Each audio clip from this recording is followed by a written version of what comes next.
The champagne flute was still cold in my hand when Conrad touched my elbow and asked me to step aside. I thought he was nervous. We'd been together for 2.5 years, and I knew every version of his nerves. The tapping foot before a board presentation, the way he'd roll his cufflinks between his fingers before a difficult conversation. That night at the Shangri-La, in front of 200 guests who'd come to celebrate our engagement, I thought he was simply overwhelmed by the scale of the evening. I was wrong. He led me to the edge of the main ballroom, just far enough that we were out of the immediate sightline of his mother, Beverly, who sat at the head table with the expression she always wore at events like this. Chin raised, lips curved into something that wasn't quite a smile. His father had died 4 years earlier, and Beverly had since appointed herself the sole authority on what the Holt name required. Conrad didn't look nervous when he turned to face me.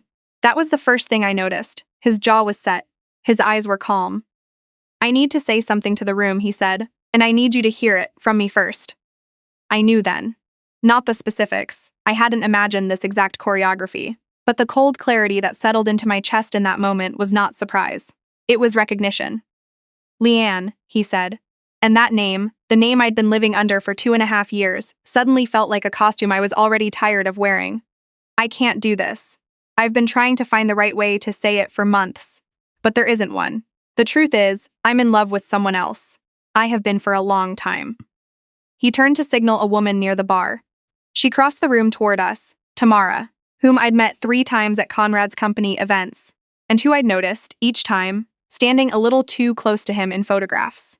She wore a blush-colored dress and a smile she was working very hard to keep steady. I said nothing. Conrad looked at me with an expression I can only describe as expectation. He was waiting for me to react. To cry, perhaps, or to demand an explanation in front of everyone, or to cause the kind of scene that he and Beverly could spend the next decade referencing as proof that I'd never been right for him. I did none of those things. I looked at him for a long moment. Then I looked at Tamara. Then I looked at the room full of people who were beginning to sense that something was wrong.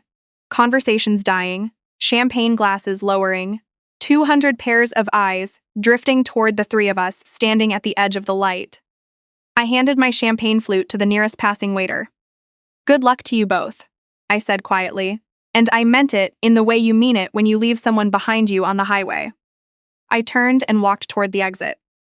I heard Conrad's voice behind me, addressing the room, beginning the speech he had clearly rehearsed. I didn't catch the words.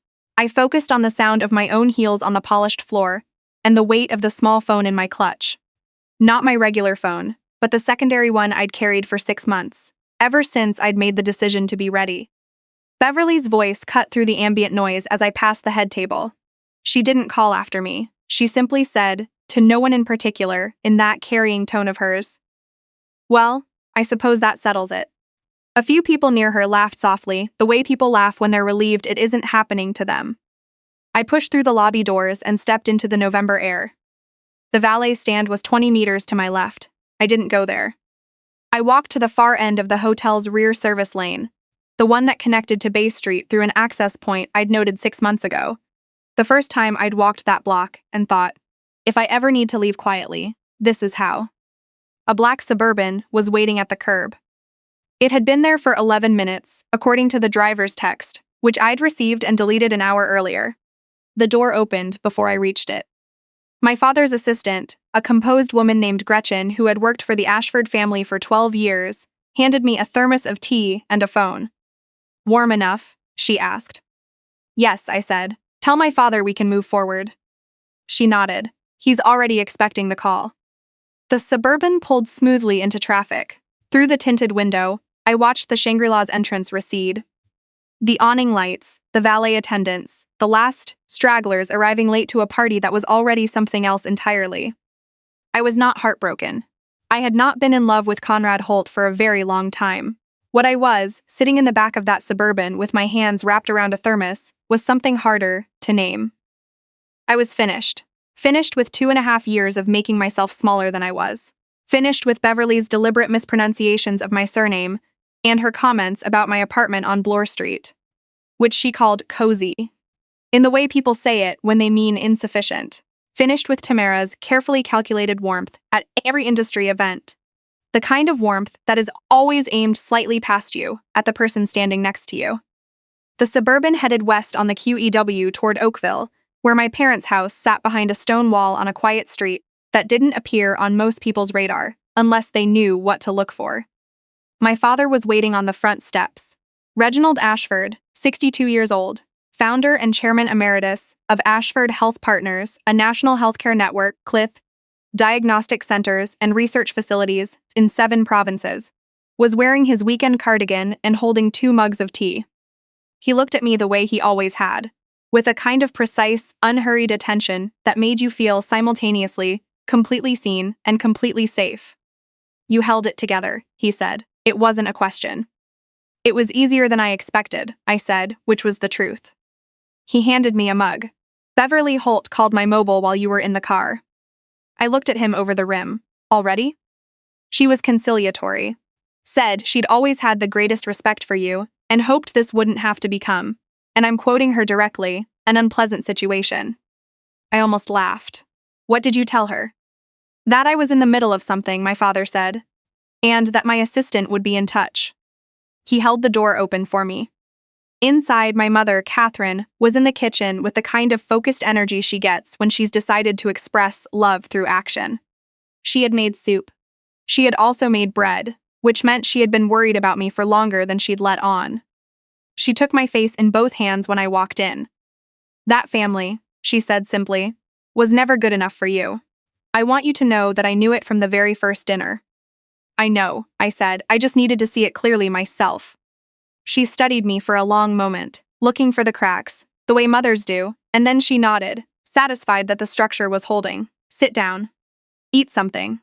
Then you and your father can do whatever it is you two do." What my father and I did, over the next hour at the kitchen table, was what we had discussed in broad terms 6 months earlier, when I'd told him I believed Conrad was preparing to end things, and I wanted to be ready for it. My father had not said "I told you so." He had said, "Then we make sure the timing works in your favor." We had spent those 6 months quietly and methodically ensuring exactly that. Conrad's company, Holt Development Group, had 3 vulnerabilities that mattered. The first was a residential development in Brampton that had been flagged by the city's Building Inspection Office for structural concerns in the underground parking foundation.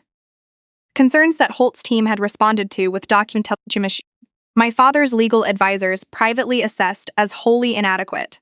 The second was a commercial tower project in Mississauga for which Holt had taken on a substantial bridge loan from a private lender, a loan due for renewal in 8 weeks. The third was a procurement pattern across several projects that, if reviewed by the Ontario Construction Secretariat, would raise serious questions about bid compliance. None of these things had been acted on, yet. We had also confirmed, through channels I won't specify, that Tamara's father ran a small property management company holding maintenance contracts on 2 of Holt's completed buildings. The relationship had been ongoing for 4 years, before Conrad and I had ever been introduced. My father leaned back in his chair when we finished reviewing the sequence. "You don't have to do this," he said. He said it every time we had this conversation, and I had understood from the beginning that it wasn't a suggestion to stop. It was a reminder that whatever I chose, I was choosing it fully. "I know," I said. "I want to." He nodded once. "Then the only question is timing." The answer arrived in the form of an invitation. The Pemberton Foundation Gala, one of the most significant charitable events in Toronto, held annually at the Four Seasons and attended by the people who actually ran this city, rather than the ones who merely thought they did. My family had been involved with the Pemberton Foundation for 15 years. My father sat on its advisory board. Conrad would also be attending. He had secured tickets months earlier, when he was still positioning Holt Development Group as a company aligned with community investment. He would almost certainly bring Tamara. It would be their first major public appearance as a couple, and Beverly would treat it as a coronation. I told my father I would attend. He did not look surprised. "I'll have Gretchen liaise with the foundation about the seating arrangements. And I'll need the dark green gown," I said, "the one from the Vancouver trip." He raised an eyebrow slightly. He knew the one. A custom piece by a Montreal designer, not the flashiest thing I owned, but the kind of garment that operates on a different frequency entirely. The kind that makes rooms go quiet. I spent the 2 weeks before the gala methodically. I read the financial filings my family's advisors had compiled on Holt Development Group. I spoke with the legal team about the sequence of actions we intended to take, and in what order. I reviewed what we knew about Tamara, her background, her father's business, the 4-year overlap that Conrad had concealed not just from me, but, more interestingly, from his own board. On the 9th day, I received a call forwarded to my new number. It was Conrad. He'd found it through an acquaintance. He'd made at least 2 calls before reaching it, which told me he was rattled and working outward through his contacts list. His voice had a particular quality I recognized. The controlled urgency of a man accustomed to being the most powerful person in a negotiation, who is no longer entirely sure that's still true. "Leanne," he said, "I've been trying to reach you." "I know," I said. A pause. "I want to explain properly. What happened at the Shangri-La? I know it wasn't handled well. You deserved more than that." He was offering me the version of himself that knew how to sound reasonable. I had watched him deploy it in business meetings many times over 2 years. It was convincing in its way. "Conrad," I said, "I don't need an explanation. I'm fine." Another pause. He'd heard something in my tone that didn't fit the picture he had of me. "I want to make sure you're taken care of," he continued, carefully. "The condo on Church Street. I was thinking you could stay through the spring, give yourself time to." "I moved out 3 weeks ago," I said. "The keys were left with your building manager." Silence. "I hope the Pemberton Gala goes well for you and Tamara," I added. "It's a meaningful event. I'll see you there." I ended the call before he could respond. He didn't call back. I arrived at the Four Seasons on a Thursday evening in late November, in the dark green gown and a set of my grandmother's jewelry, pale gold and emerald, pieces that had been in my mother's family since before I was born, and that existed in precisely 0 photographs on the internet, because my family had spent generations being very deliberate about what was visible and what was not. I had asked Gretchen to make no announcement of my attendance. No press mention, no advance word through social channels. I wanted the room to encounter me as a fact, not a headline. The maitre d' recognized me, or rather, recognized what my name on the guest list implied, and his expression shifted from professional warmth to something considerably more careful. He escorted me personally to my table, positioned, by my father's quiet arrangement, at the front left of the room, directly adjacent to the foundation's board table. I had been in the room perhaps 6 minutes when I heard it. A sharp, cut-off exclamation near the entrance, followed by a pocket of sudden silence in the surrounding conversation. I didn't turn immediately. I took a sip of sparkling water and exchanged a word with Dorothea Pemberton, the foundation chair, who greeted me with genuine warmth and the particular expression of someone who knows more than she's saying, and has decided to simply enjoy the evening. When I did turn, slowly, incidentally, as though I'd heard something mildly interesting, I saw them. Conrad was standing just inside the ballroom entrance, with Tamara on his arm. She wore a silver gown that was beautiful in the way things are beautiful when they've been chosen very carefully to make an impression. Beverly stood a half-step behind them, scanning the room with the practiced efficiency of a woman who categorizes every person in a space within 45 seconds of entering it. Beverly found me first. Her scan stopped. Her chin, which had been raised at its customary angle, dropped a fraction of a centimeter. Then Conrad followed her gaze.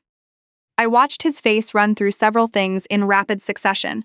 First, confusion, the flat incomprehension of seeing something in a context where it seemingly doesn't belong. Then, a sharp, vertiginous reassessment because he realized it did belong and that he had simply never understood where I fit. And then, the thing that made the past 2.5 years feel genuinely worthwhile, fear. Clean and unmistakable. Tamara's hand tightened visibly on his arm. She was smiling the way people smile when they're hoping that smiling will help. I returned my attention to Dorothea and resumed our conversation about the Foundation's new rural health initiative. My father's company had just committed to a 3-year funding partnership. There were details worth discussing. It was only when dinner concluded and the room shifted into open networking that Conrad approached. He'd left Tamara in conversation near the bar, and he crossed the room with the particular walk of a man who has rehearsed something, but knows the rehearsal isn't going to be sufficient. 2 board members excused themselves gracefully when he stopped beside us. "I didn't know you'd be here," he said. I've attended every Pemberton gala for the past 8 years, I said pleasantly. It's always been one of my family's priorities. He blinked. Your family. The Ashfords, I said. I watched his face carefully. My father has been on the advisory board since 2011. Perhaps you've met him. Reginald Ashford? He founded Ashford Health Partners. Conrad's jaw didn't drop. He was too controlled for that. But something behind his eyes went very still, the way water goes still before it freezes solid. He stopped. Dana Ashford, I said. The name I'd set aside 2.5 years ago felt easy and natural in my mouth now, like remembering how to breathe correctly. Leanne Burke is my mother's maiden name. I used it for personal reasons, a choice I made well before I met you. You never told me. His voice was quiet and stripped of everything practiced. No, I agreed. I didn't. I tilted my head slightly. Conrad, I don't say this unkindly, but you might want to speak with your legal team tomorrow morning. I understand the bridge loan on the Mississauga project is coming up for renewal. His face went the color of old paper. The lender, I continued, conversationally, falls within the investment portfolio of Ashford Capital Holdings. A subsidiary you'd have had no particular reason to research, because the structure is designed to keep things quiet. My father believes in discretion. I picked up my water glass. I'm also told that the building inspection reports from the Brampton site have been shared, through the appropriate channels, with the city's chief building official. As of this morning. The silence between us lasted long enough to be noticed by people nearby, who weren't quite looking our way, but weren't quite not looking either. Dana. Conrad's voice had a different quality now. The controlled urgency was gone. What was underneath it was simpler and considerably worse. I didn't know who you were. I genuinely didn't know. I know you didn't, I said. And that was the thing, wasn't it? That was the entire architecture of the past 2.5 years, distilled into one sentence. He hadn't known. And that unknowing had shown me everything I needed to see about who he was when he believed it didn't matter. I had seen him dismiss a server at Canoe because she'd brought sparkling instead of still, without a word of acknowledgement when she corrected it. I had watched him explain things to women at parties, in a tone he never once used with men. I had sat through Beverly's dinner parties and smiled at the right moments, and all of it had accumulated. Every small condescension, every casual assumption about what I was and wasn't, like sediment building a foundation for something far more solid than anger. Whatever is happening with the loan, Conrad said, we can talk, my lawyers. Filing a meeting request through our corporate office is the appropriate channel, I said. Standard processing times apply. I set my glass down. Enjoy the rest of your evening, Conrad. I walked back to the foundation board table, where Dorothea Pemberton was waiting, with the expression of a woman who has seen many things over many years and has learned to appreciate the ones done with genuine craft. The Ashford name has been very quiet for a few years, she said, when I sat down beside her. It has, I agreed.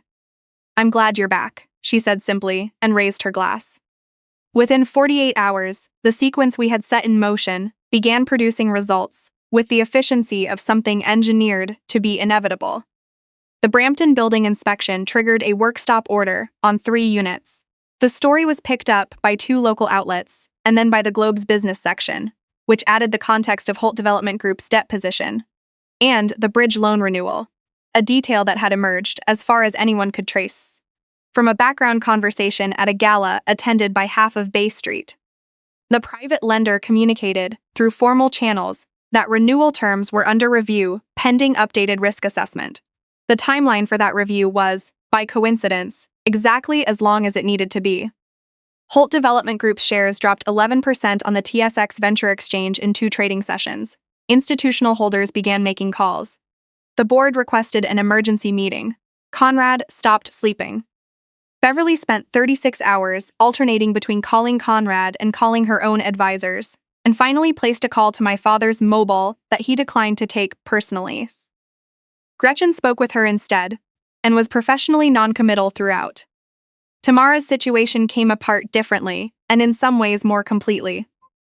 What we released, quietly, through the appropriate channels, was not a personal scandal, but a business one. Documentation showing that Tamara's father's property management company had received contracts on Holt buildings that bypassed standard procurement processes. and that the relationship had been active during the period when Conrad sat on Holt's board and was subject to related party disclosure requirements.